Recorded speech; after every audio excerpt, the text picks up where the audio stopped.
torque on a current carrying loop in a uniform magnetic field, right? इस uniform magnetic field में ये किसी भी रैंडम शेप का एक लूप रखा हुआ है। सिंप्लिसिटी के लिए मैंने एक रेक्टेंगुलर लूप लिया है ताकि आप लोग डेरिवेशन वगैरह आराम से कर सको, ठीक है। और ये जो लूप है ये पी क्यू आर एस है, ठीक। और करंट भी इसी क्रम में फ्लो हो रही है, इसमें इसी ऑर्डर में फ्लो हो रही है। और ये जो करंट है वो मान लीजिए आई करंट फ्लो हो रही है, ये इस तरह से, राइट। इसमें जो पी क्यू की जो लेंथ है, पी क्यू की जो लेंथ है वो है बी, और क्यू आर की जो लेंथ है वो है एल, राइट। ये लेंथ एल और ये लेंथ आर।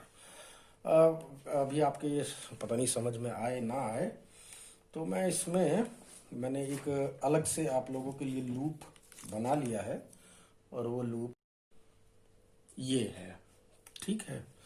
तो ये जो लूप है ये इस यूनिफॉर्म मैग्नेटिक फील्ड में, मैं एक काम करता हूं आप लोगों को समझाने के लिए। मैं इस हाथ को देखिए जरा मेरे, इसको आप समझिए नॉर्थ पोल है, और मेरे इस राइट हैंड को देखिए, ये समझिए मेरा साउथ पोल है। तो जो मैग्नेटिक लाइंस ऑफ फोर्सेस है फ्रॉम नॉर्थ टू साउथ इस तरह से चल रही हैं, समझ में आ गई बात ना।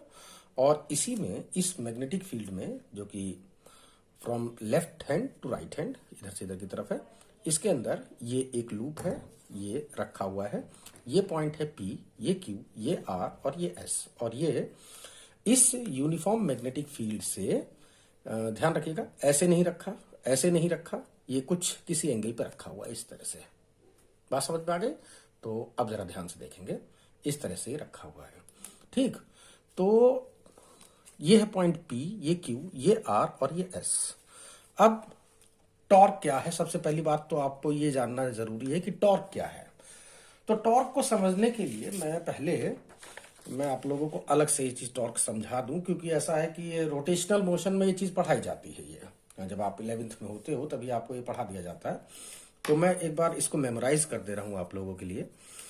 टॉर्क का मतलब ये है कि अगर ये कोई बॉडी है मेरे पास जो कि इस पॉइंट पर, मतलब मैंने कोई कील वगैरह इसमें ऐसे डाल रखी है, और ये जो मेरा पेन आपको दिखाई दे रहा है ये इस एक्सिस के अबाउट इस तरह से या इस तरह से रोटेट कर सकती है ये।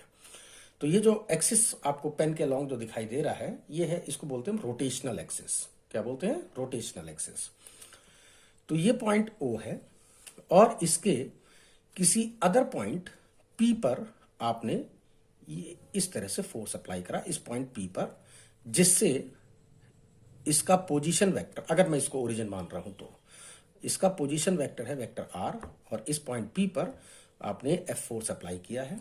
तो ये जो बॉडी है इस एक्सिस के अबाउट इस तरह से रोटेट करने लग जाएगी। बात समझ में आ गई?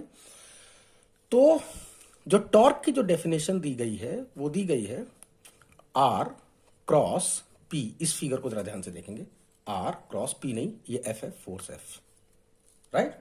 अगर आप मैग्नीट्यूड निकालना चाहते हैं टॉर्क का तो ये हो जाएगा R F साइन थीटा, या आप इसको ऐसे भी लिख सकते हैं R F into R sine theta लिख सकते हैं आप इसे, ठीक है।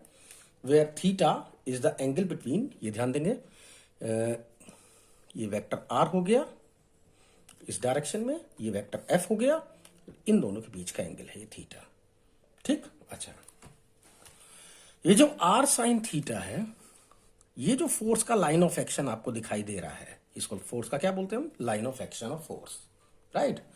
ये जो फोर्स का जो लाइन ऑफ एक्शन है, इससे ये जो परपेंडिकुलर डिस्टेंस में डालूं अगर मैं,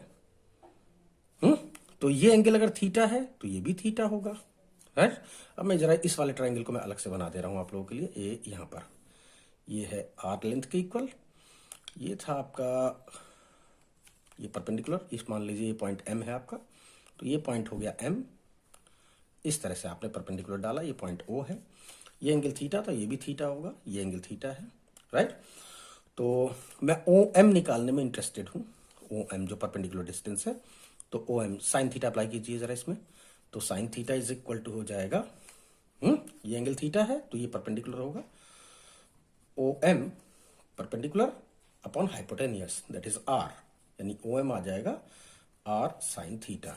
तो अगर मैं इस ओ एम लेंथ को अगर मैं डी लिख दूं, ये लेंथ अगर डी लिख दूं, तो ये टॉ हो जाएगा एफ इंटू डी, या फिर टॉर्क हो जाएगा आपका force multiplied by perpendicular distance between the line of action of force to the rotational axis, right. ये जो फोर्स का जो लाइन ऑफ एक्शन है, इस लाइन ऑफ एक्शन से इस पॉइंट, ये जो रोटेशनल एक्सिस है आपकी वाली, इस रोटेशनल एक्सिस से ये परपेंडिकुलर डिस्टेंस है। तो चाहे तो आप ये परपेंडिकुलर डिस्टेंस, ये जो डी है आपका, ये आपका आर साइन थीटा के इक्वल आ रहा है। तो चाहे तो आप सीधे सीधे इसे भी यूज कर सकते हैं अगर आपको परपेंडिकुलर डिस्टेंस से पता है तो, है ना। और अदरवाइज ये तो जनरल फॉर्मूला है ही। और अगर आपको इसकी डायरेक्शन निकालनी हो, तो डायरेक्शन निकालने के लिए मैंने आपको पहले ही बता चुका हूं मैं ये सब बातें। तो डायरेक्शन निकालने के लिए जो आर क्रॉस एफ की डायरेक्शन होगी वही टॉर्क की डायरेक्शन होगी, ठीक है। तो क्रॉस प्रोडक्ट निकालने के लिए आपको दोनों वेक्टर एक ही पॉइंट से डिजाइन करना चाहिए, जैसे कि मैंने यहां पे कर रखा है। तो मैं यहां पे अलग से एक बार कर दे रहा हूं, वेक्टर आर और ये था वेक्टर एफ। देखिए जरा, उसी के सिमिलर बना हुआ है ये, एक ही पॉइंट से दोनों वेक्टर डिजाइन करे हैं मैंने, ठीक। इन दोनों के बीच का एंगल है थीटा। तो आर से एफ की तरफ आप सीधे अपने सीधे हाथ को इस तरह से घुमाएंगे तो अंगूठा अपने आप ही अपवर्ड, यानी कि टॉर्क की जो डायरेक्शन है वो वर्टिकली अपवर्ड है। इन दोनों से जो प्लेन बन रहा है, प्लेन मतलब ये प्लेन पेपर, इसके ठीक परपेंडिकुलर या तो अपवर्ड या फिर डाउनवर्ड जाएगा। अब वो डिपेंड कर रहा है कि अंगूठा आपका इधर से इधर की तरफ जा रहा है या इधर से इधर की तरफ जा रहा है। तो आर से एफ की तरफ आप घुमाएंगे इस तरह से, ठीक। या फिर आप स्क्रू रूल भी अप्लाई कर सकते हैं। जैसे ये मैंने स्क्रू रख दिया है, ये वाला स्क्रू, ध्यान दीजिए जरा सभी लोग, ठीक। अब ये देखिए, ये स्क्रू है ना, ये अब इस स्क्रू में ये आपका ये नट मैंने डाल दिया है, ये ध्यान से देखें जरा, ठीक। और अब मैं इसको यहां पे रख के इसके प्लेन पर मैं आर से एफ की तरफ घुमाऊंगा। देखो जरा ध्यान से, ये ऐसे, तो ये किधर की तरफ चल रहा है, ऊपर की तरफ, बाहर की तरफ आ रहा है ना, ये देखो बाहर आ गया ये, है ना। तो इसका मतलब ये ऊपर की तरफ चल रहा था, इसका मतलब जो क्रॉस प्रोडक्ट की डायरेक्शन है वो वर्टिकली अपवर्ड है, जैसा मैंने फिगर में बना रखा है, ठीक है। तो टॉर्क की डायरेक्शन यही है। अच्छा, इसी तरह से अगर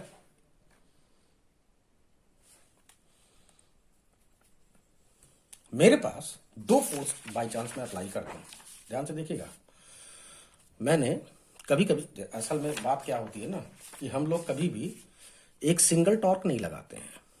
आमतौर पे किसी भी काम को करने के लिए हम लोग दो टॉर्क का यूज करते हैं, उसको हम बोलते हैं कपल। क्या बोलते हैं? Couple of torque, right.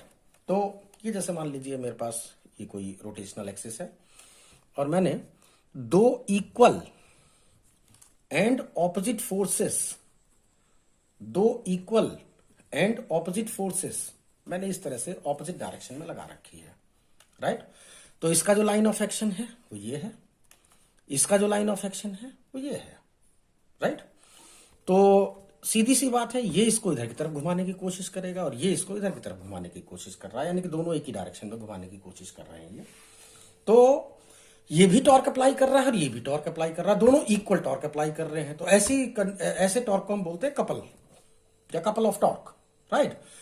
तो जो टॉर्क निकाल रहे हो, तो नेट टॉर्क जो होगा वो होगा टॉ1 प्लस टॉ2। एक्चुअली दोनों की डायरेक्शन सेम ही है, तो इस वजह से दोनों का सम हो जाएगा ये। तो जरा ध्यान देंगे, टॉर्क इज इक्वल टू किसको होता है? फोर्स इनटू, ये मैं पीछे बता चुका हूं मैं आपको, फोर्स इनटू परपेंडिकुलर डिस्टेंस, ये जो फोर्स का जो लाइन ऑफ एक्शन है इससे रोटेशनल एक्सिस के बीच का परपेंडिकुलर डिस्टेंस। तो ये आपका रोटेशनल एक्सिस है, ये वाला पॉइंट ओ है ना, इसको मैं ए लिख दे रहा हूं, इसे बी लिख दे रहा हूं। तो ये जो परपेंडिकुलर डिस्टेंस है वो आ रहा है एक्चुअली ये वाला ओ बी। तो कितना आया ये?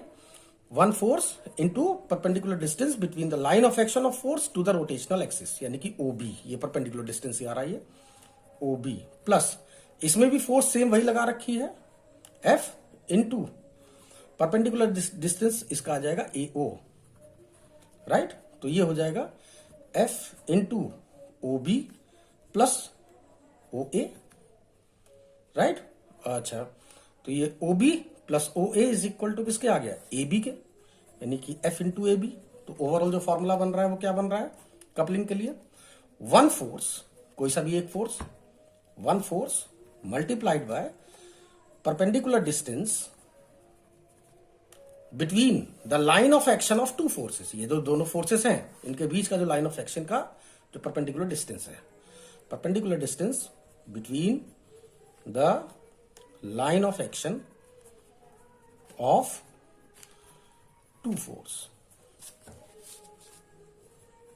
फोर्सेस। ठीक है ना, समझ में आ गई बात। तो अगर आपको ये समझ में आ गया तो ये भी समझ में आ गया है, इसमें क्या कोई दिक्कत वाली बात नहीं है। तो ध्यान देंगे, ये मेरे पास इस तरह से रखा हुआ है ये, ठीक।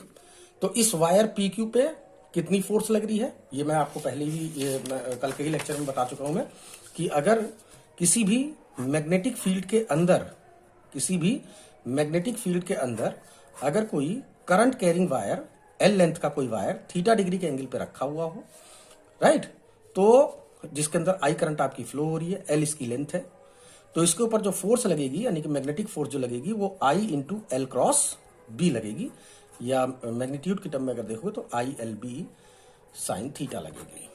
ठीक है।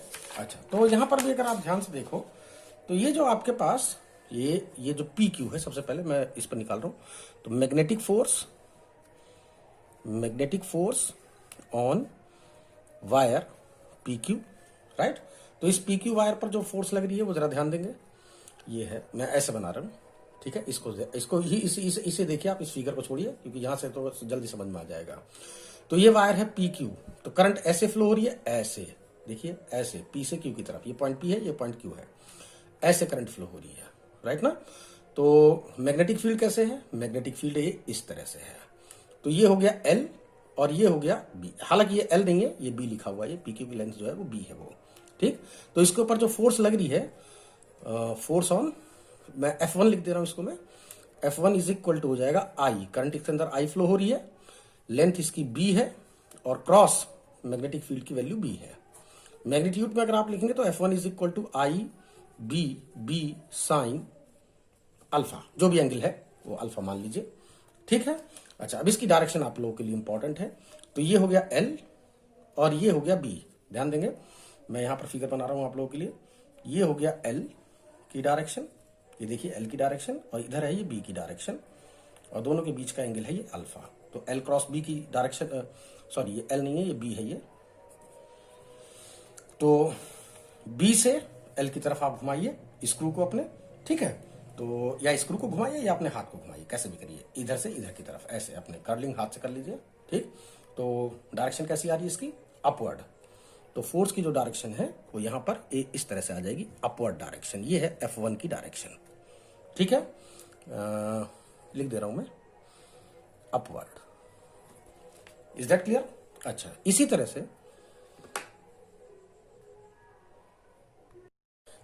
से ये जो वायर आर एस है, तो अगर आप ध्यान से देखें तो पी क्यू और आर एस दोनों की लेंथ बी के इक्वल है, ठीक है। लेकिन बस इसके अंदर करंट की डायरेक्शन ऑपोजिट है, इसमें करंट की डायरेक्शन इस तरह से है, यानी अगर मैं ऐसे करूं तो ये करंट की डायरेक्शन इसमें ऐसे चल रही थी, लेकिन नीचे की तरफ ये करंट ऐसे चल रही है, हाथ मेरा ध्यान से देखिए, ए ऐसे, ठीक है ना, बात समझ में आ गई। अच्छा, तो अब की बार जो बी है वो एक्चुअली इस तरह से है, ये हो गया बी वेक्टर बी, यानी कि इसकी जो भी लेंथ है ये, और ये है वेक्टर बी। तो अब की बार एंगल जो थीटा है, यानी कि ये अगर ये एंगल अल्फा था तो ये ऑब्वियस सी बात है 180 माइनस अल्फा होगा अब की बार, है ना। तो अब की बार जो फोर्स है, तो magnetic force on wire R S, ठीक। तो आर एस, ये जो वेक्टर F2 है, ये कितना आ गया आपका, आई बी क्रॉस बी, और मैग्नीट्यूड में अगर आप निकालें तो F2 इज इक्वल टू हो जाएगा I B sine 180 minus alpha, right. Sine 180 minus alpha की वैल्यू कितनी होगी, साइन अल्फा ही होगी, सेम यही आ जाएगा ना, यानी कि आई बी साइन अल्फा, यानी कि ये दोनों की दोनों वैल्यू बिल्कुल सेम है, ये जैसा कि आपको दिख रहा है। डायरेक्शन की बात करते हैं अभी हम। तो अगर मैं, ये हो गया, अब ध्यान देंगे, ये हो गया बी, ये हो गया बी। तो अगर मैं अपने हाथ को अगर बी से बी की तरफ अगर मैं इस तरह से कर्ल करूं की बार, ठीक, तो अब की बार ये डायरेक्शन डाउनवर्ड जा रही है, नीचे की तरफ जा रही है।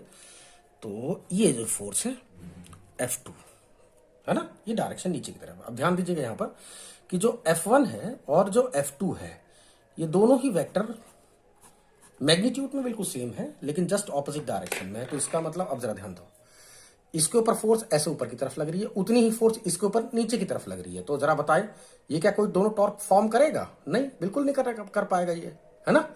अगर ये इसके ऊपर फोर्स अगर ऐसे लग रही है, इस पर फोर्स ऐसे लग रही है, तो बताओ दोनों पर इक्वल एंड ऑपोजिट फोर्स लग रही है, तो क्या ये घूमेगा? ये नहीं घूमेगा ना, एक दूसरे को कैंसिल आउट कर रहे हैं ये। तो इसका मतलब ये F1 और F2 ये दोनों किसी भी तरह का टॉर्क फॉर्म नहीं कर रहे हैं। अब हम बात कर रहे हैं QR और RS की, ठीक है। अब जरा ध्यान से देखेंगे, ये ऐसे रखा हुआ है, मैं पहले PR पे निकालूंगा, ठीक। तो फोर्स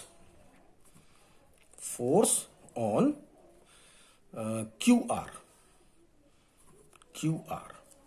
बताएं F3, ये फोर्स को मैं F3 लिखने जा रहा हूं। F3 इज इक्वल टू होगा I into L cross B. Obvious सी बात है, यही आना ना, इसकी लेंथ L है, राइट।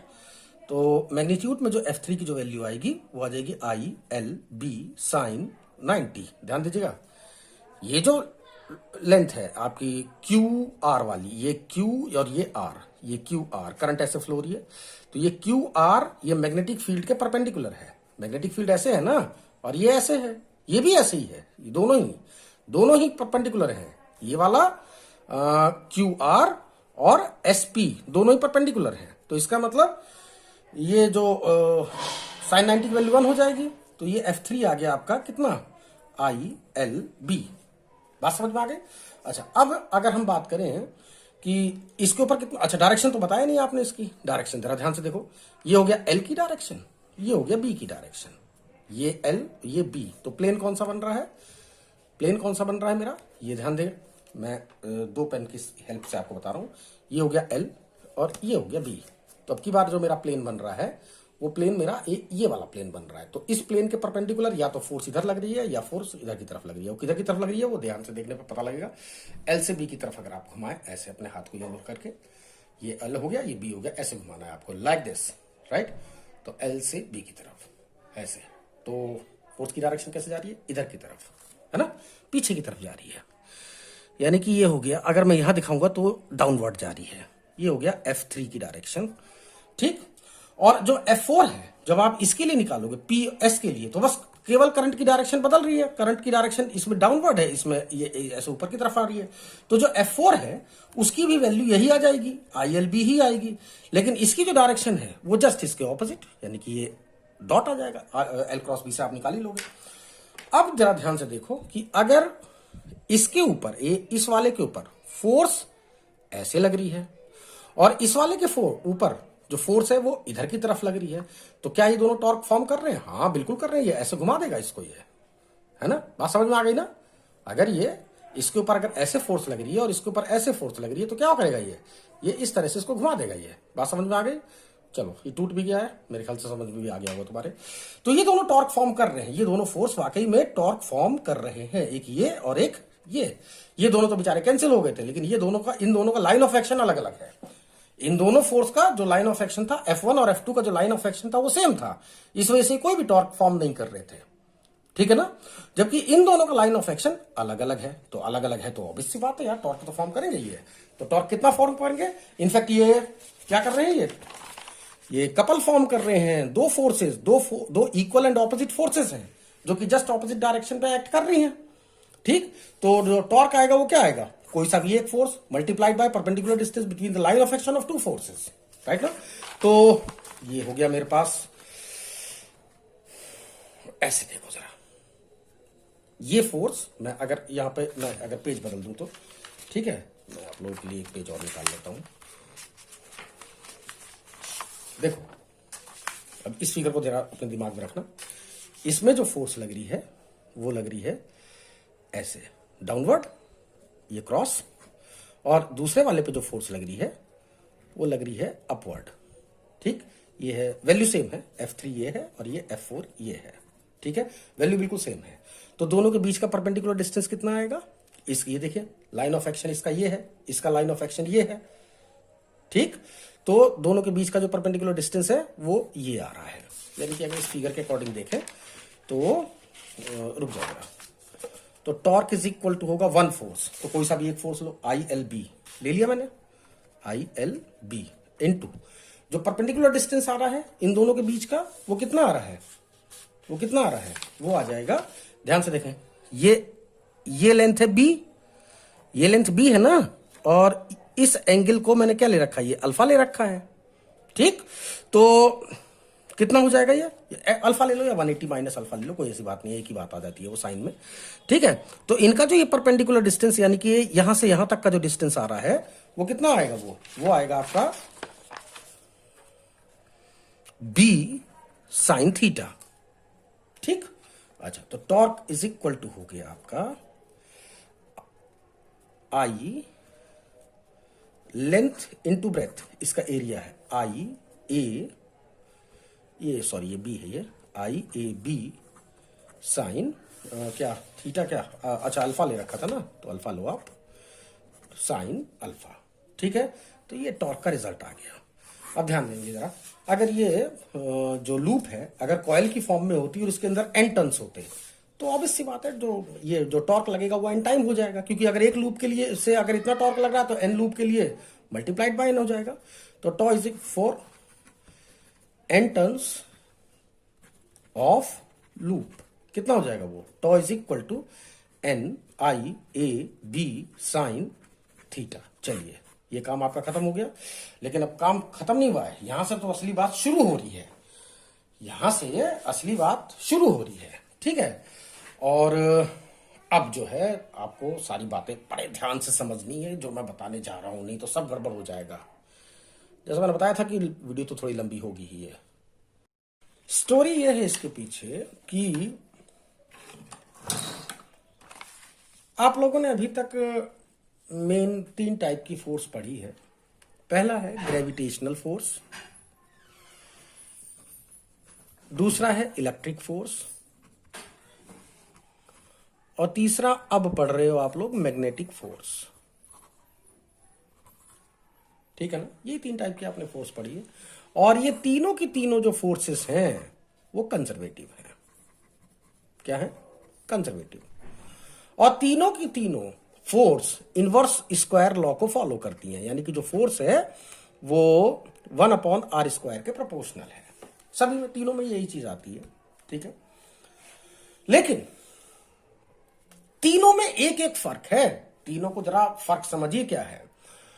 ग्रेविटेशनल फोर्स, जो भी जैसे जब आप ग्रेविटी पढ़ते हो तो हमेशा एक मोनोपोल को ही आप पढ़ते हो, यानी कि एक मास है बस। ठीक, अब एक मास है, उसकी वजह से ग्रेविटेशनल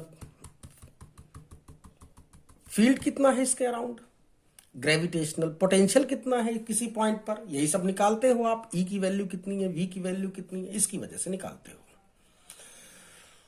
जब आप इलेक्ट्रिक फोर्स की बात करते हो तो जो इलेक्ट्रिक फोर्स है वो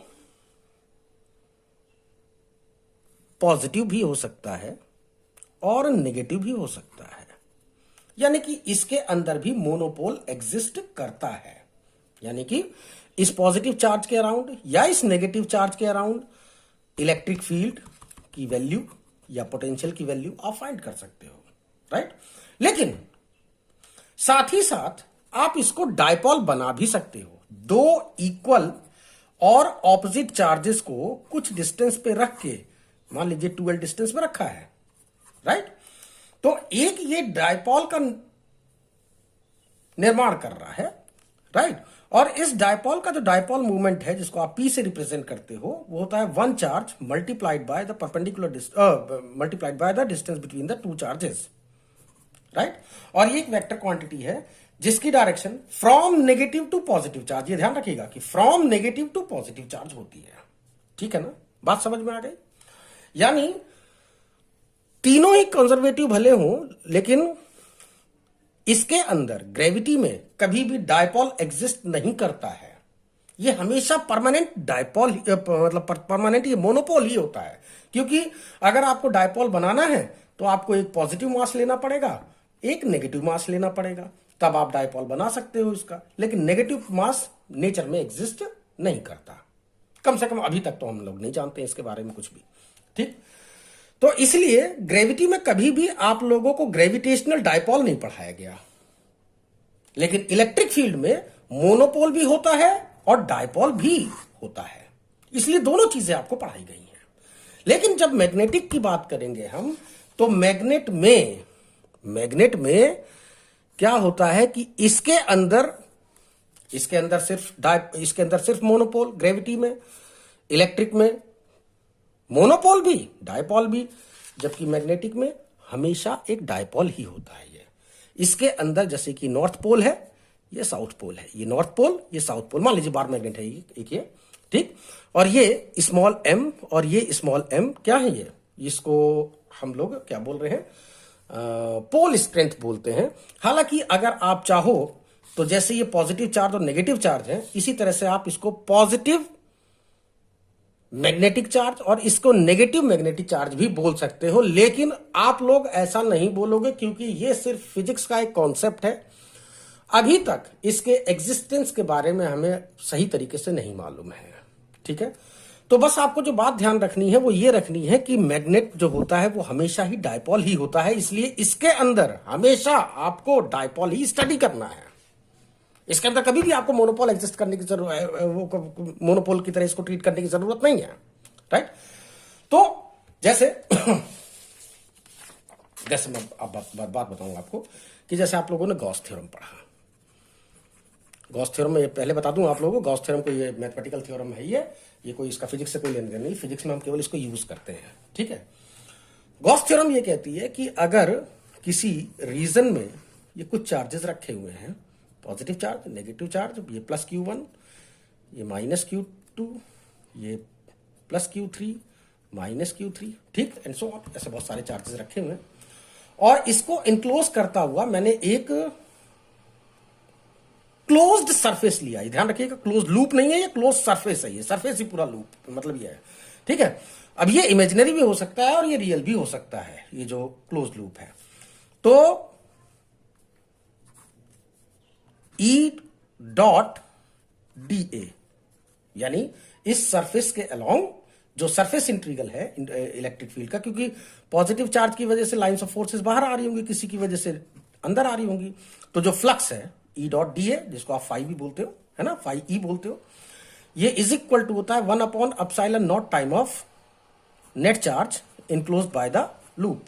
राइट, यानी 1/ε0 के टाइम, पता नहीं ये सराउंडिंग मीडियम क्या है, तो मैं इसका जो इसका डाइलेक्ट्रिक कांस्टेंट है मैं उसको के लिख दे रहा हूं। तो नेट चार्ज कितना हुआ, अगर इस फिगर को देखो कितना इनक्लोज कर रहा है, ये plus Q1 minus Q2 plus Q3 minus Q3, ये मान लीजिए माइनस है ये, एंड सो ऑन, जितने भी हैं सबको जोड़ जाड़ के जो भी आंसर है वो लिखना है आपको। लेकिन आप लोगों को गॉस थ्योरम कभी भी उसमें नहीं पढ़ाया गया है, ग्रेविटी में तो नहीं पढ़ाया गया, तो क्यों नहीं पढ़ाया गया, पढ़ा सकते हो भैया, उसमें भी कोई दिक्कत वाली बात नहीं है, वो भी आपका काम करेगा। ठीक है, वहां पर भी आप गॉस थ्योरम अप्लाई कर सकते हो, कोई दिक्कत नहीं है, वो ग्रेविटेशनल फील्ड है, इलेक्ट्रिक फील्ड है, जैसे इलेक्ट्रिक फील्ड पर काम करेगा वैसे ग्रेविटेशनल फील्ड पे भी काम करेगा वो, क्योंकि तो मैथमेटिकल थ्योरम है ना ये तो।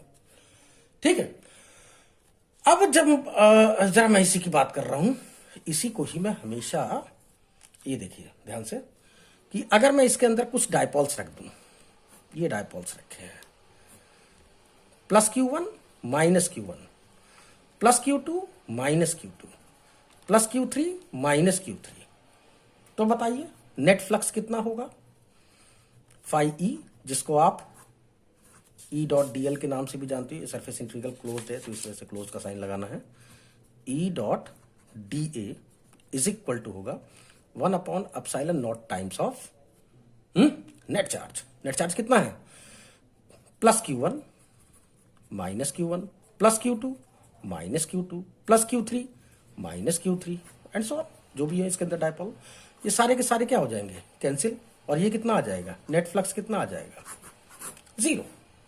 ठीक है, इसी तरह से यही गॉस थ्योरम आप मैग्नेटिज्म पे भी अप्लाई कर सकते हो, करो तो अप्लाई, ये रहा, ये मेरे पास कुछ मैग्नेटिक डायपोल है, क्योंकि मैग्नेटिज्म में तो हमेशा परमानेंट डायपोल ही होता है, कभी मोनोपोल इसके अंदर होता ही नहीं है ना।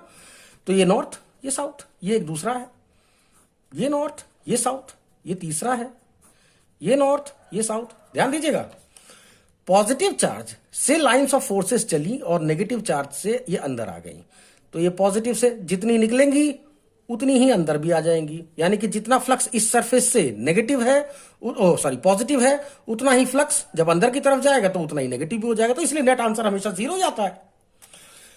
अब अगर इसको इनक्लोज करता हुआ अगर आपने कोई मतलब गॉसियन सरफेस अगर आपने डिजाइन किया है क्लोज्ड, ठीक है, तो अगर आप फाई बी की वैल्यू निकालो, यानी कि मैग्नेटिक फ्लक्स की वैल्यू निकालो, यानी कि बी डॉट डी ए की वैल्यू निकालो, तो बताओ, अरे भैया नॉर्थ पोल से मान लो मैग्नेटिक लाइंस ऑफ फोर्सेस चली, तो वो कहीं ना कहीं से अंदर एंटर करी जाएंगी इसी सरफेस से। ध्यान से देखो, इस सरफेस से अगर बाहर जा रही है तो इसी सरफेस से अंदर भी तो आ जाएंगी ना, तो जितना फ्लक्स आपका पॉजिटिव होगा उतना ही नेगेटिव भी हो जाएगा, तो नेट कितना आ जाएगा ये। तो जैसे ये नेट चार्ज आप ले रहे हो, तो ऐसे ही आप लोगों को इसमें भी नेट मैग्नेटिक चार्ज लेना पड़ेगा, है ना। तो मैग्नेटिक चार्ज हालांकि एग्जिस्ट नहीं करता, लेकिन आप चलिए फ्लक्स की ही बात कर लीजिए, तो जितना फ्लक्स आउटवर्ड है उतना ही फ्लक्स इनवर्ड है, इससे भी जितना नॉर्थ से बाहर निकलेगा उतना यहां से साउथ से कहीं ना कहीं से अंदर भी आ जाएगा, एंड सो ऑन, है ना। तो हमेशा जो नेट फ्लक्स आएगा वो 0 आएगा ही आएगा।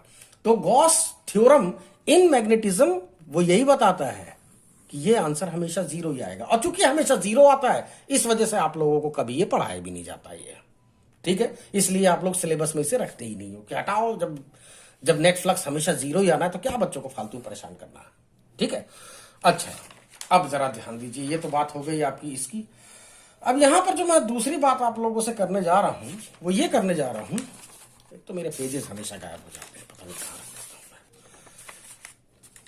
देखिए कि ये कोई करंट कैरिंग लूप है, अब मैं दोबारा से बना देता हूं, मैं इसको कॉन्टिन्यूस बना दे रहा हूं, इसको डॉटेड बना दे रहा हूं। डॉटेड मतलब ये पीछे वाला सरफेस है, ये आगे का सरफेस है, इसके अंदर आई करंट इस तरह से फ्लो हो रही है। चलो, करंट फ्लो हो गई, ठीक है, कोई दिक्कत नहीं है। अब जब भी कोई लूप, किसी भी लूप में जब करंट जब फ्लो होती है तो ये अपने चारों ओर मैग्नेटिक फील्ड तो बनाएगा ही बनाएगा, भाई करंट ही मैग्नेटिक फील्ड बनाता है। और अगर वो लूप की फॉर्म में है तो वो जैसे कि आपको बताया था मैंने कि मान लीजिए ये हमारे पास एक सोलेनॉइड है, तो सोलेनॉइड में इस तरह से मान लीजिए वायरिंग है और ऐसे करंट फ्लो हो रही है ना। तो ये क्या है, ये एक मैग्नेट की तरह बिहेव करता है ना। इसका नॉर्थ का किधर की तरफ होता है, ऐसे अपने हाथ की उंगलियों को करंट की डायरेक्शन में ऐसे कर्ल करिए तो अंगूठा अपने आप ही नॉर्थ की तरफ भाग जाएगा, तो ये वाला हिस्सा नॉर्थ है और ये वाला हिस्सा अपने आप ही साउथ है ये। तो जैसे ये सोलेनॉइड एक मैग्नेट की तरह बिहेव कर रहा है, अगर सोलेनॉइड में अगर एक सिंगल टर्न होता तो ये भी तो एक मैग्नेट की तरह बिहेव करता ना। तो इसमें भी अगर आप देखेंगे, देखिए ये सरफेस ऊपर वाला है, ये नीचे वाला है, तो मैं करंट की डायरेक्शन को ऐसे इधर की तरफ, तो इसका मतलब ये जो मैग्नेट बना रहा है ये इसका नॉर्थ इधर की तरफ है और साउथ इधर की तरफ है। कहने का मेरा मतलब ये है कि एक करंट कैरिंग लूप और एक परमानेंट बार मैग्नेट या मैग्नेट, मैग्नेटिज्म के पॉइंट ऑफ व्यू से दोनों एक ही चीज होती हैं। यानी ये भी एक मैग्नेट है और ये तो खैर है ही, यानी आप चाहो तो एक लूप को, करंट कैरिंग लूप को एक परमानेंट मैग्नेट से रिप्लेस कर सकते हो, या एक परमानेंट मैग्नेट को आप एक करंट कैरिंग लूप से भी आप कन्वर्ट कर सकते हो या चेंज कर सकते हो या उसकी जगह पर इंटरचेंज कर सकते हो। बस समझ में आ गई। तो आप जरा ध्यान देंगे, मैंने अभी आपको पीछे बताया था कि ये दो चार्जेस हैं, पॉजिटिव और नेगेटिव, जिनके बीच का डिस्टेंस है आपका 2l। तो जो डायपोल मूवमेंट है वो q इंटू 2l होगा, यही होगा ना, जिसकी direction from negative to positive charge ऐसे होती है ना।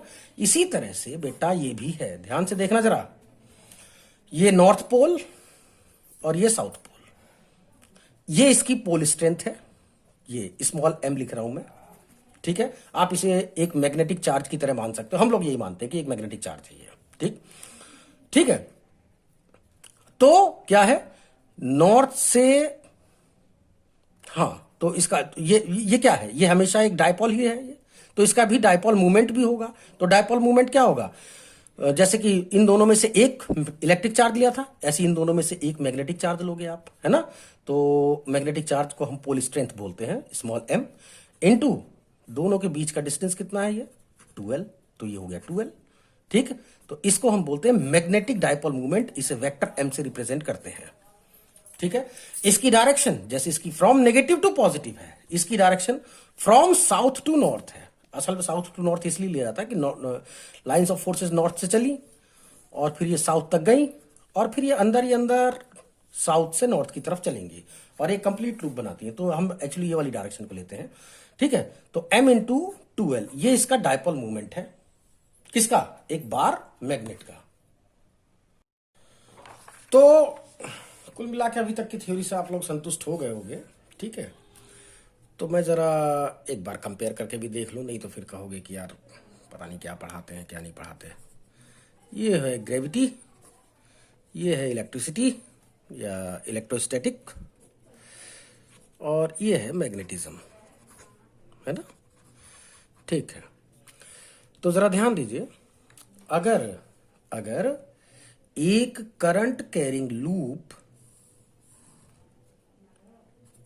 और एक परमानेंट मैग्नेट एक ही चीज है, ठीक, इसका जो डायपोल मूवमेंट है वो m इंटू 2l है, याद रखिएगा आप लोग, m इंटू 2l, और m से रिप्रेजेंट करोगे और डायरेक्शन होगी फ्रॉम साउथ टू नॉर्थ, ये नॉर्थ पोल ये south pole, from south to north. ठीक, अब जरा देखिए, अब मैं जरा कंपेयर करके दिखा रहा हूं भी आप लोगों को इलेक्ट्रोस्टैटिक और मैग्नेटोस्टैटिक को। ग्रेविटी को भी कंपेयर कर सकते हो, लेकिन एक्चुअली इसके अंदर डायपोल होता नहीं है, तो जब नहीं होता है तो फिर हटाओ, फिर इसको क्या आप जबरदस्ती से ले रहे हो। ये मेरे पास कोई इलेक्ट्रिक फील्ड है, क्या है बेटा? ये इलेक्ट्रिक फील्ड, राइट, और ये मेरे पास एक मैग्नेटिक फील्ड है, ये मेरे पास एक मैग्नेटिक फील्ड है। ठीक, अच्छा, इसके अंदर एक मैंने डायपोल रखा है ऐसे, प्लस क्यू और माइनस क्यू। डायपोल मूवमेंट की direction from this to this है, ऐसे है, फ्रॉम नेगेटिव टू, चलो आप इसको नेगेटिव ले लो, इसको पॉजिटिव ले लो, from negative to positive charge, P की डायरेक्शन ऐसे है। ठीक, अब मैंने क्या करा कि इस डायपोल को एट एंगल थीटा इस तरह से रोटेट कर दिया ऐसे। तो थीटा डिग्री के एंगल से रोटेट करने के लिए, यानी कि अब ये पोजीशन ए बी से position A dash B dash में आ गया, राइट। तो इसके लिए आपने कितना वर्क किया? W इज इक्वल टू, बताए बेटा, W is equal to PE into 1 minus cos theta, है ना। बिल्कुल ठीक इसी तरह से अगर तीनों की फिजिक्स सेम है, तीनों ही कंजर्वेटिव फोर्सेस हैं, तीनों ही इनवर्स स्क्वायर लॉ को फॉलो करती हैं, तो तीनों की ही फिजिक्स सेम है, उसमें क्या है, राइट ना।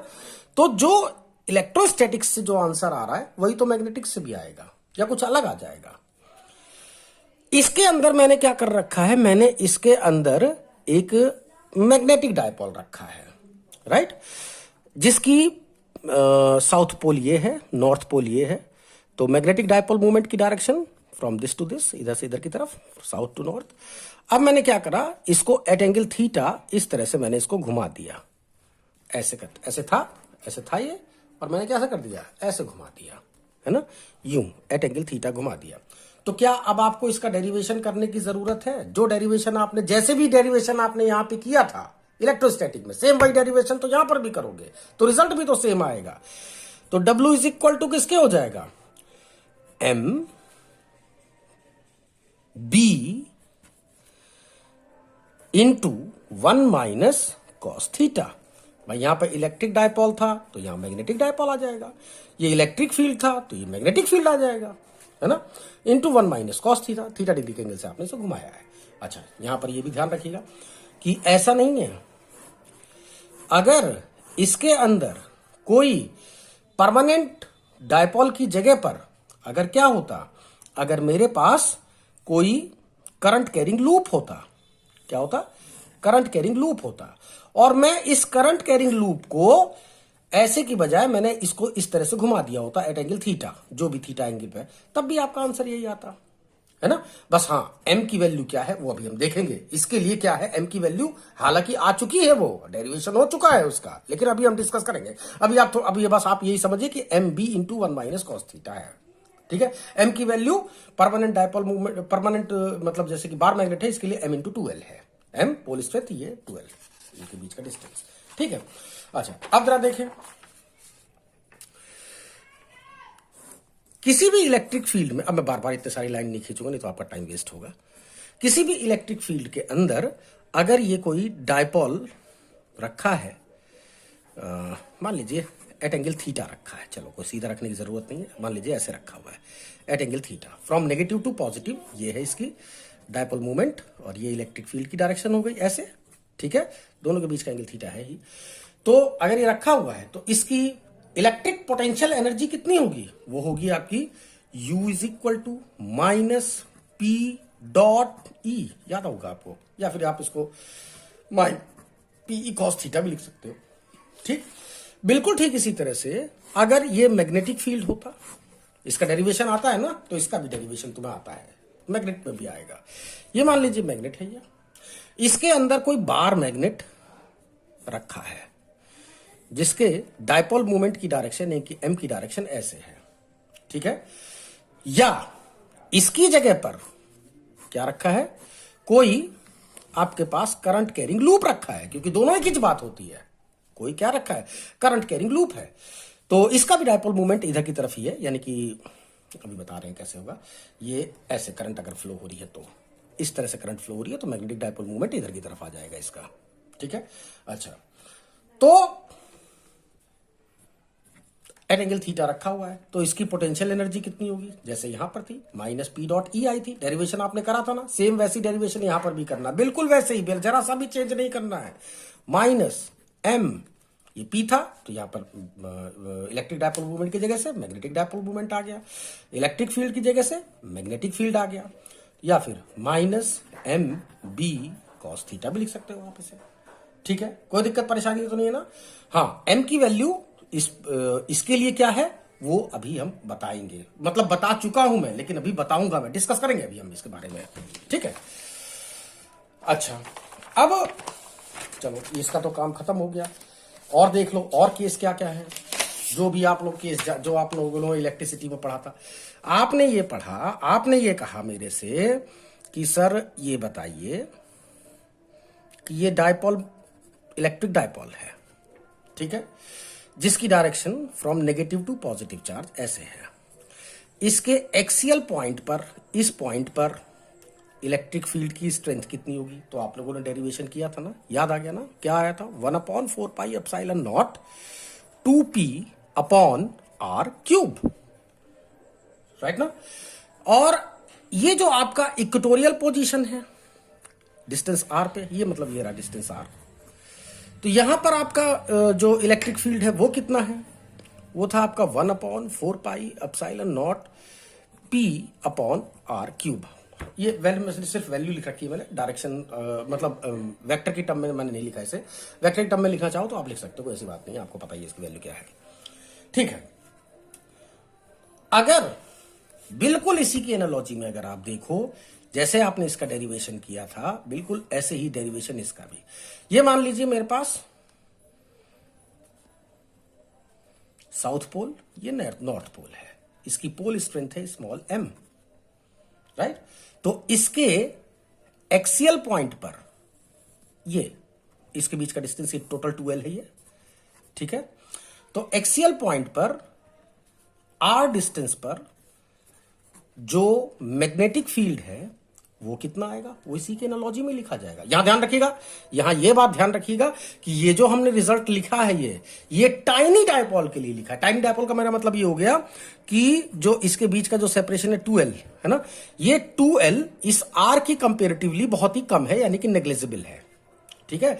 ये जो डिस्टेंस है ये r की बनस्पत बहुत ही कम है, इतना कम है कि हम इसको r मतलब इस l को l स्क्वायर की टर्म को हमने हटा रखा है, तब ये आंसर आ रहे हैं।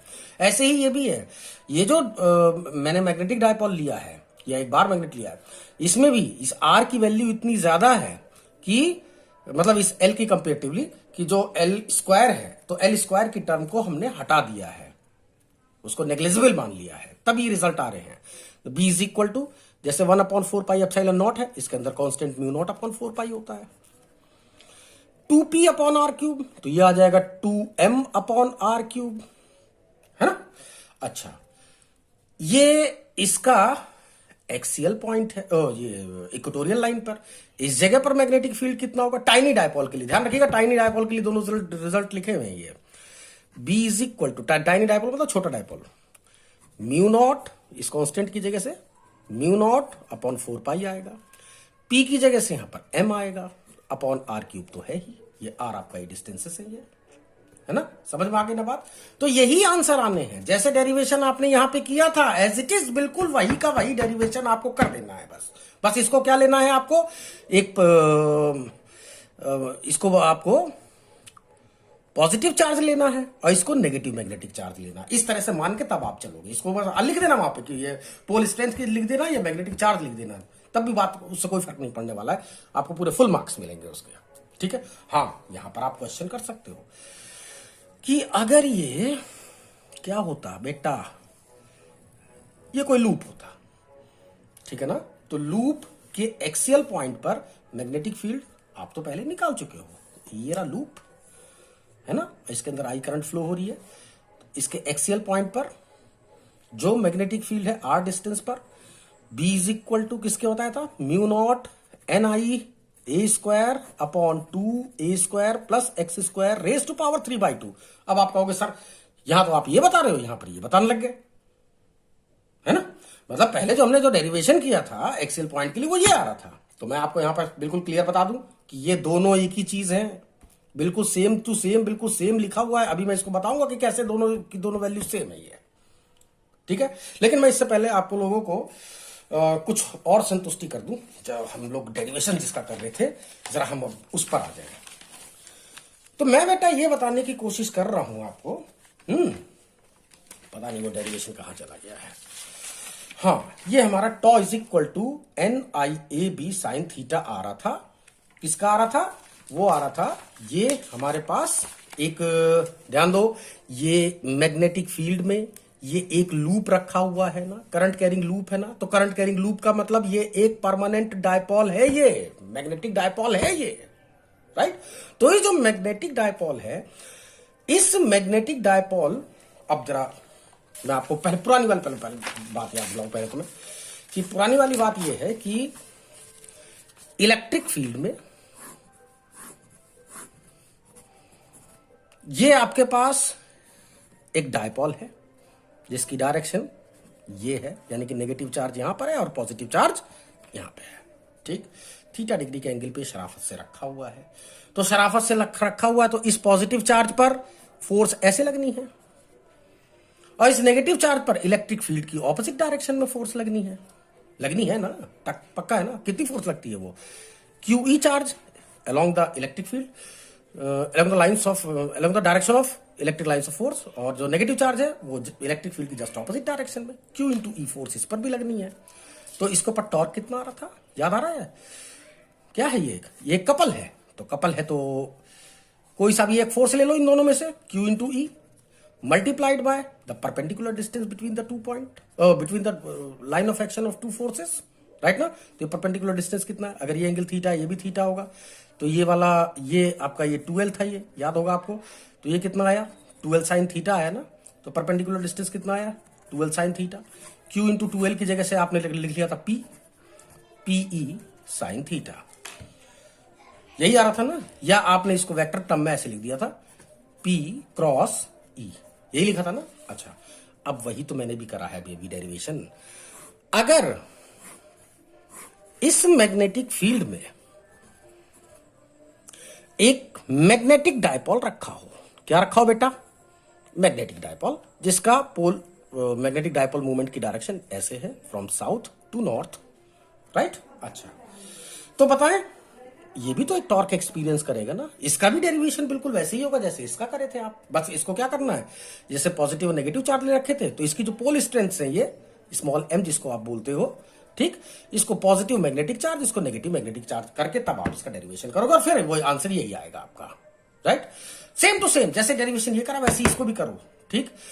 तो इसका जो टॉर्क आएगा वो कितना आएगा, टॉर्क कितना आएगा बताओ जरा। एम, ये देखो पी की जगह से कितना आएगा एम, इलेक्ट्रिक फील्ड की जगह से क्या आएगा मैग्नेटिक फील्ड, साइन थीटा वो तो है ही अपनी जगह पे, theta is the angle between M and B. अगर आप इसे वेक्टर टर्म में लिखना चाहो तो ऑब्वियसली बात है एम क्रॉस बी ही लिखोगे आप। क्या लिखोगे एम क्रॉस बी, जैसे यहां पर पी क्रॉस ई लिखा था। समझ में आ गई बात ना। न्यूटन मीटर ऐसा यूनिट है, न्यूटन मीटर, इसका भी न्यूटन मीटर ही आएगा। ठीक, अब जब आप लोगों ने इतनी एनालॉजी मुझे समझा ही दी है तो भैया जरा इस बेचारे शरीफ बच्चे के ऊपर पास भी आओ जरा, है ना, जरा ध्यान दीजिए। मैग्नेटिक फील्ड के अंदर एक डायपोल रखा हुआ है। कौन सा डायपोल, मैग्नेटिक डायपोल। तो इसके ऊपर टॉर्क इतनी लग रही है या इतनी लग रही है। तो भैया एक बात मुझे ये बताओ, ये भी तो एक करंट कैरिंग लूप है। तो करंट कैरिंग लूप का ये भी तो एक मतलब एक परमानेंट मैग्नेट के इक्विवेलेंट ही है ये भी, राइट। बस ये है कि इसका जो नॉर्थ है वो इधर की तरफ है, ऐसे है। मैं अपनी उंगलियों को करंट की डायरेक्शन में कर्ल कर रहा हूं, इस तरह से घुमा रहा हूं, तो ये अपने आप ही नॉर्थ की तरफ भाग जाएगा। नॉर्थ का मतलब साउथ इधर की तरफ कहीं है, नॉर्थ इधर की तरफ है, राइट ना। समझ में आ गई बात। तो इसका मतलब ये हो गया कि ये भी क्या है, जो करंट कैरिंग लूप है ये भी एक परमानेंट मैग्नेटिक डायपोल ही है। ये क्या है, ये एक मैग्नेटिक डायपोल ही है। तो इसका भी तो आंसर जो आपने मुझे बताया डेरिवेट करके, वो क्या बताया था, वो मुझे ये बताया था ना NIAB साइन थीटा। और अब आप कह रहे हो कि नहीं सर MB साइन थीटा आना चाहिए। तो मैं कब कह रहा हूं भैया MB साइन थीटा लो, इसका मतलब ये हिस्सा जो है ये M होना चाहिए, NIA ये M होना चाहिए। ये इसका किसका पन्ना तो कहां है, पन्ना पीछे लिखा है क्या इसका, हाँ, ये इसका डायपोल मोमेंट होना चाहिए NIA, राइट। तो NIA की जगह से M लिखिए, इसकी जगह से B लिखिए, ये तो B अपनी जगह पे ही है, साइन थीटा अपनी जगह पे है ही है। तो अगर एनालॉजी अगर ध्यान से देखें तो जो इलेक्ट्रिक फील्ड के लिए जो आंसर आ रहा था वही इसके लिए भी आना चाहिए और आता भी है, ठीक है। तो जो ये M लिखा है, जहां पर M आना जाने के डायपोल मूवमेंट आना चाहिए, वहां पर क्या लिखा हुआ था NIA आ रहा था। तो इसका मतलब ये मैग्नेटिक डायपोल मूवमेंट को ही रिप्रेजेंट कर रहा है। तो भैया ये ध्यान दो, अब मैं आप लोगों को बताऊं, और यहां पर जरा वेक्टर टर्म भी लिख लें, तो इज इक्वल टू हो जाएगा M क्रॉस B, ठीक है ना, बात समझ में आ गई। अब यहां ध्यान देने की बात यह है कि M is equal to NIA के है। तो मैग्नेटिक डायपोल मूवमेंट की जो SI यूनिट है वो होती है आपकी किसके, ampere metre square, ampere metre square. ये तो N तो है नंबर ऑफ टर्न्स है, इसकी कोई दिक्कत नहीं है ना। तो ये हो गया इसका। अगर आप M इज इक्वल टू, अगर आप इसको रिप्लेस करो एक बार मैग्नेट से, ठीक है, तो उसका जो डायपोल मूवमेंट लिखोगे वो लिखोगे आप M इंटू 2L लिखोगे। और अगर बार मैग्नेट को अगर आपने करंट कैरिंग लूप से अगर एक्सचेंज कर दिया, यानी कि चेंज कर दिया या रिप्लेस कर दिया, तो उसकी जगह पर आपको NIA लिखना पड़ेगा ना, ठीक। तो small m is equal to किसके आया, पोल स्ट्रेंथ कितना आया, वो हो गया NIA डिवाइडेड बाय 2L। तो जरा यूनिट जरा देखेंगे हम इसकी, ये N हो गया, नंबर इसका कोई यूनिट नहीं है, I एम्पियर, A एरिया हो गया metre square, divided by 2L यानी कि मीटर, ये कैंसिल हो जाएगा, तो ये हो गया एम्पियर मीटर। तो जो पोल स्ट्रेंथ की जो SI यूनिट होती है वो होती है एम्पियर मीटर, और जो डायपोल मूवमेंट की जो डायरेक्शन, वो जो SI यूनिट है लेकिन मैग्नेटिक डायपोल मूवमेंट की, उसकी होती है क्या, एम्पियर मीटर स्क्वायर। ये देखिए यहां पे बना हुआ है पहले से। तो ये एग्जामिनर पूछ लेते हैं भैया कि जरा SI यूनिट बताओ, डायपोल इसकी पोल स्ट्रेंथ की बताओ या मैग्नेटिक डायपोल मूवमेंट की वो बताइए SI यूनिट, तो आपको ये लिख के आ जाना है वहां पर, ठीक है। अभी ध्यान देंगे भी आप लोग, खत्म नहीं हुआ लेक्चर, ध्यान दीजिए जरा। ये जो मैग्नेटिक फील्ड है, चलो इलेक्ट्रिक फील्ड वाला भाई एक बार दोबारा याद दिला दूं मैं आपको। इस इलेक्ट्रिक फील्ड में सॉरी, ये एक हमारे पास डायपोल है प्लस Q माइनस Q, और ये प्लस Q चार्ज, और इससे इसके बीच का जो सेपरेशन है ये 2L है, यानी कि L इधर और L इधर, राइट। तो इस पॉइंट पर जो इलेक्ट्रिक फील्ड आ रहा था वो आ रहा था 1/4 pi epsilon not 2p upon r cube, यही आ रहा था ना। तो मैंने इसी के एनालॉजी में आपको बताया कि अगर आपके पास एक ये क्या रखा है, डायपोल है, ये मैग्नेटिक डायपोल, जिसका साउथ पोल यहाँ है, नॉर्थ पोल यहाँ पर है।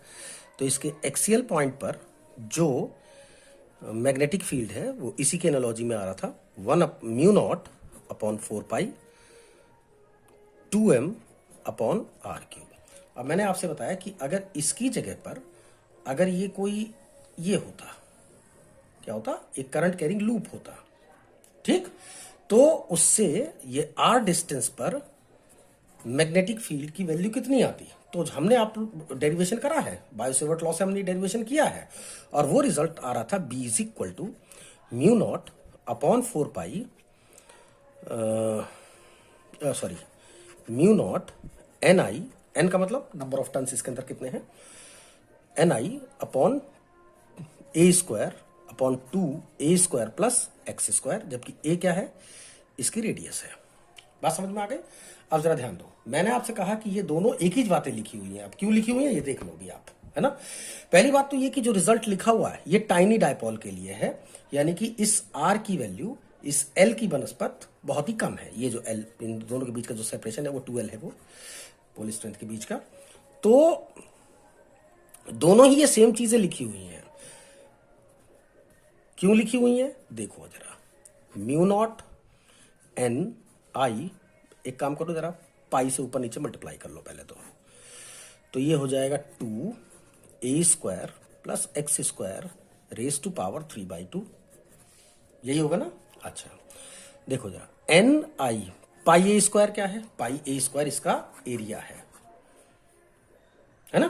तो मैं एरिया लिख दूं तो b इज इक्वल टू हो जाएगा μ0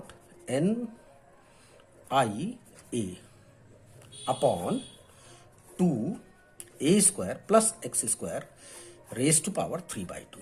अब ध्यान दीजिए, जैसे मैंने यहां पे टाइनी डायपोल लिया था जिसके लिए ये आंसर आता था, वैसे ये टाइनी लूप है ये, यानी कि r की वैल्यू इसकी रेडियस की कंपेरेटिवली बहुत ही ज्यादा है। तो a स्क्वायर की टर्म को हम क्या कर सकते हैं, नेग्लेक्ट कर सकते हैं। तो a स्क्वायर की टर्म को नेग्लेक्ट कर दो जरा, ठीक है। ये आपने पाई से ऊपर नीचे दोनों तरफ मल्टीप्लाई किया था, तो ये हो जाएगा 2 पाई। तो कितना आया ये, b is equal to μ0 NIA। तो समझ ही गए हो क्या है NIA का मतलब, हो गया इसका मैग्नेटिक डायपोल मोमेंट, किसका, इस लूप का, है ना।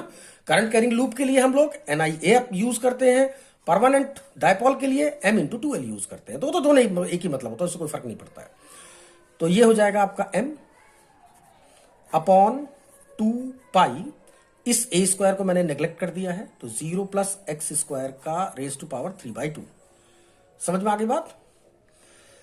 तो इनफैक्ट मुझे ये x लिखना भी नहीं था, यहाँ पे इनफैक्ट r लिखना था, क्योंकि तब तो r ये डिस्टेंस आ रहा है ना, तो यहाँ पे r नहीं लिखना पड़ेगा हर जगह, यहाँ पर भी r लिख लो, ठीक है, ये भी r लिख लो और ये भी r लिख लो, ठीक। अच्छा अब एक काम करो, 2 से जरा ऊपर नीचे मल्टीप्लाई कर लो, तो b इज इक्वल टू हो जाएगा μ0, 2 से ऊपर और नीचे दोनों तरफ, तो ये हो जाएगा 4 पाई, ये हो जाएगा कितना 2m अपॉन, ये नेग्लिजिबल है, ये r स्क्वायर से ये 1/2 कैंसिल हो जाएगा, कितना बचेगा r क्यूब। तो देख लीजिए सेम वही चीज है। तो चाहे आप ये फॉर्मूला यूज करो चाहे ये फॉर्मूला यूज करो, टाइनी डायपोल के लिए यही सही आंसर आएगा। यानी कि अगर लूप अगर बहुत छोटा है, जिसकी रेडियस इस r की कंपेरेटिवली बहुत ही कम है, तो आप a स्क्वायर को नेग्लेक्ट कर सकते हो, जैसे यहां पर भी करा था आपने। इसमें ऐसी बात नहीं है कि जब आपने इसका जब डेरिवेशन करा था तो टाइनी डायपोल के लिए ही आपने इसको L स्क्वायर को आपने नेग्लेक्ट करने के बाद ही तब आपका ये आंसर आ रहा था। अगर नेग्लेक्ट नहीं करोगे तो जो आंसर आ रहा था वो इसी की टर्म में आएगा, जैसे ये लिखा हुआ है, ये जैसे ये लिखा हुआ है आपका। ये समझ में आ गई बात ना, मेरे ख्याल से समझ में आ ही गई होगी अब तक तो।